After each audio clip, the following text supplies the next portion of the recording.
Child custody in California is centered upon a rule that is referred to as the best interest of the child. Basically, what that means is that the court, the law can't really, as a primary factor, take into consideration what's good for a parent, what's good for a grandparent, what's good for anybody but the child. Balancing the rule with the concept that it is presumed to be in the best interest of a child to have both parents, and in some cases, maybe extended family like grandparents, continue to be involved in the nurturing, raising, and development of the child. The court has to take into consideration things like academic objectives and goals, whether the child has any special education needs. Is there an IEP or something like that involved? What kind of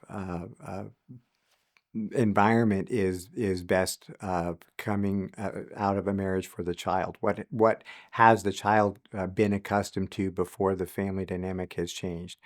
What parent maybe is better suited and equipped to meet the basic day-to-day needs of a child? Whether or not a parent may need to have some parenting classes in order to understand how to develop those needs so that he or she can start to or continue to meet the needs of the child. Custody can actually be divided into two parts. One referred to as legal custody, the other referred to as physical custody. Legal custody basically is the legal authority that parents have to make decisions about their child. Things like where are they going to school? Who will their pediatrician be? Will they have immunizations? Will they participate in extracurricular activities? Maybe for a teenager, will we sign off for them to get a driving license or permit at age 16? Um, uh, uh, what kind of medical care is appropriate or inappropriate? So all of the things that parents automatically have the right to decide when they're still together as an intact family becomes subject to whether or not both parents continue that right and whether they can share that right jointly after the marriage breaks up. Uh, it is common, very rare, that the court will not give both parents shared legal custody, and that's really important. And sometimes it's a struggle. What that means is that sometimes in a situation where parents are having a difficult time getting along with one another and may not have even in the past shared ideals with regard to those decisions, now have a duty to talk to one another and try to come to consensus in terms of those same decisions and try to ensure that they're on the same page in terms of how those things are going to progress. Ultimately, if they're not able to reach a consensus or a joint decision on medical care, on immunizations, on extracurricular activities, whatever it is, then it's going to end up in court, and a judge is ultimately going to have to figure out what to do with those things. And usually will assign one parent as the final deciding parent if they can't agree. Or maybe even in severe cases where bad things have happened to kids, give one parent sole legal custody. Again, very rare. Physical custody, as the name would imply, is the shared parenting time that mom and dad have with the children. I like to use the term parenting plan as opposed to custody. I think it helps people understand that it is the goal that both parents be as involved as they possibly can, and which really means it's a goal that we have 50-50 co-equal parenting time. But the reality is that's not always practical, and so we have to again look at the best interest of the child. We have, school schedules. We have extracurricular activities. We have different work schedules. Often there are other children with other persons involved, step parents and step siblings or half siblings, and so the coordination of all these schedules sometimes can become very complex and very dynamic. So it just isn't logistically possible for us to have co-equal parenting time. So for example, Monday through Friday, the school time, it may be more appropriate for parent A or parent B, mom or dad, to have the routine, the Monday through Friday, where we're getting up early, we're having breakfast, we're going to school, we're getting home, we're doing homework, we're taking a bath, getting dinner, going to bed on time. Um, and not a lot of family time or fun time during that part of the week. Uh, Saturday and Sunday, is usually when most families are going to have time to go to the zoo or go to the park or go do something fun and or even go to the mall or just take care of around the house chores. So tends to be more relaxed time. So co-equal parenting time may involve maybe just shared weekends, but the routine time with one parent. It may involve week on, week off exchanges. It may involve frequent exchanges, 2 days with one parent, 2 days with another, all kinds of things. The goal is mom and dad need to agree if they can. If they can't, ultimately, the court's going to decide that. Any judge will tell you it's best that you guys figure this out because I don't know your family, I don't know your kids, I don't know your lives, and if whatever decision I make is going to be probably not the best decision, but if you can't agree, we have no other choice. It's going to be an old person in a black robe with a gavel making a decision. So it's best for parents to try to get along. But custody is probably the hardest part of a family law case. For obvious reasons, our kids are the most important things to us.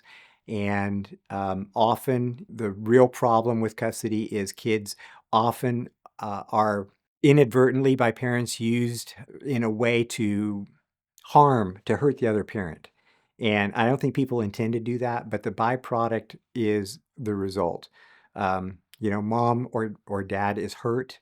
They say something about mom or dad in front of the kids, and the kids feel that. So the important thing is to try to put the kids first, to make sure that we're making the best decisions for the kids and that we're developing something that will give them the greatest amount of emotional stability that we possibly can when they're going through a very, very difficult time and they don't really understand grown-up things.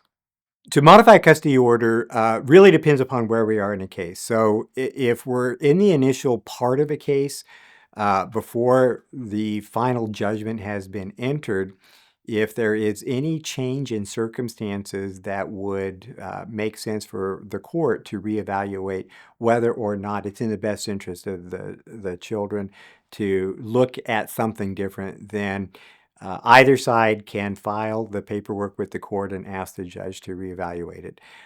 It should be clear that under California law, before the court makes a decision, parties are required to go to a mediator, and that can look very different depending upon the county in which the case is handled.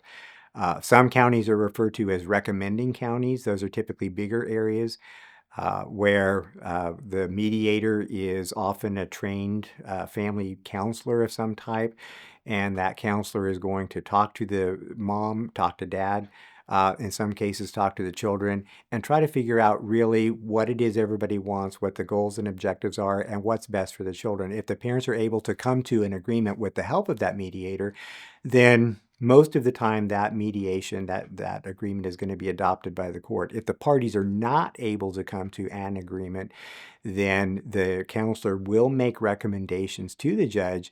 Not always, but most of the time, the judge is going to rely heavily upon those recommendations and probably adopt them as the order of the court. The counsel, the attorneys for the parties can argue to the court why those recommendations may not make sense. And I've done that. I've done that successfully. It really depends upon the facts of the case and the situation. But sometimes we do see reports where the recommendations really are not the best course of action. And our job is to explain to the court why those recommendations don't make sense and to justify what alternative suggestion that we may be making to the court are the best course.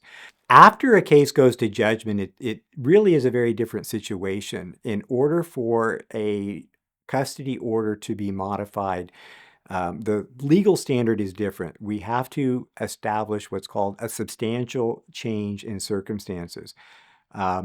Generically speaking, in the law, people cannot go back to court over and over and relitigate the same thing over and over again. Once a case is done, it's done. And otherwise, nobody would ever win. The loser would always go back and try again. So the rule is, when it's over, it's over. From a legal perspective, once we get to the end of a case, in family law, not unlike anything else, once it's over, it's over. The problem is that you may have a 4-year-old child in a case, and once it's over, it's over. Doesn't really make a lot of sense because at 10 or 12 or 16 years old, the rule regarding daycare wouldn't make any sense anymore. So. But we can't have just a simple swinging door, a turnstile door policy where people on a whim can simply come back to court anytime they're unhappy about something and relitigate the same thing over and over again. So we have this concept of a substantial change in circumstances. In order for the court to even have the legal power to make a change to a custody order after that judgment is entered, we have to be able to demonstrate there's something big, there's something material, there's something substantial that has happened that requires the court to intervene in order to change what was before.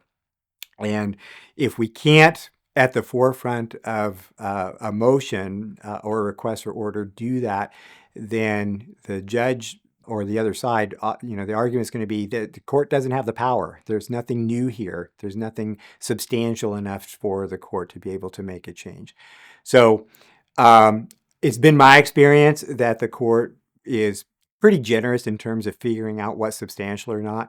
There's not necessarily a bright line rule to determine what that is, but the bottom line is that it can't be something that is minimally invasive. It's got to be something that is going to have a significant impact upon the child before the court will have the power to make the decision. Once we meet that threshold, then we're back into best interest of the child. What's best for the child, and how do we tackle that problem?